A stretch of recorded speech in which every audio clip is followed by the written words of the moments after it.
খবর 24 সাথে আপনাকে স্বাগত। নতুন নতুন খবর জানার জন্য আমাদের চ্যানেলে চোখ রাখুন। নমস্কার, খবর 24 সাথে আপনাদের স্বাগত।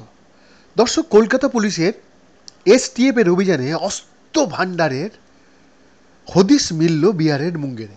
জানা যাচ্ছে মুঙ্গেরের তারাপুরে একটি বাড়িতে আন্ডারগ্রাউন্ড চেম্বার বানিয়ে অস্ত্র কারখানা তৈরি করা হয়েছিল। খাবারের প্লেট তৈরির আড়ালে চলত এই কারবার। কলকাতা পুলিশ ও বিহার পুলিশের এসটিএফ যৌথভাবে অভিযান চালায় তারাপুরের ওই বাড়িতে। জানা যাচ্ছে ওই বাড়ির মালিক মোহাম্মদ মঞ্জির হোসেন দীর্ঘদিন ধরেই বাড়িতে বেআইনিভাবে আগ্নেয়াস্ত্র তৈরি হতো বলে এসটিএফ সূত্রে খবর। কারখানা থেকে 7টা 7mm পিস্তল, আগ্নেয়াস্ত্র তৈরির অত্যাধুনিক সরঞ্জাম, আগ্নেয়াস্ত্রের প্রচুর যন্ত্রাংশ উদ্ধার করা হয়েছে।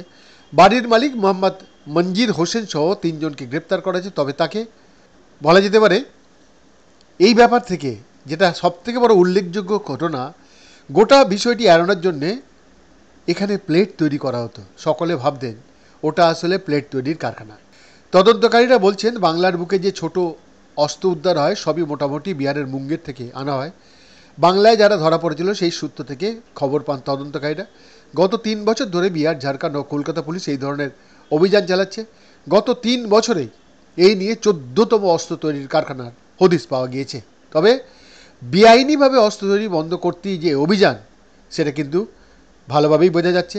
এবং যাতে এই আমদানিকে চেনটাকে বন্ধ করা যায়, শুধু বাংলা নয়, পড়শি দেশ বাংলাদেশ ও বিহার থেকে অস্ত্র নিয়মিত চালান করা হয়। বৈদ্যনাথ দাসের রিপোর্ট, খবর 24।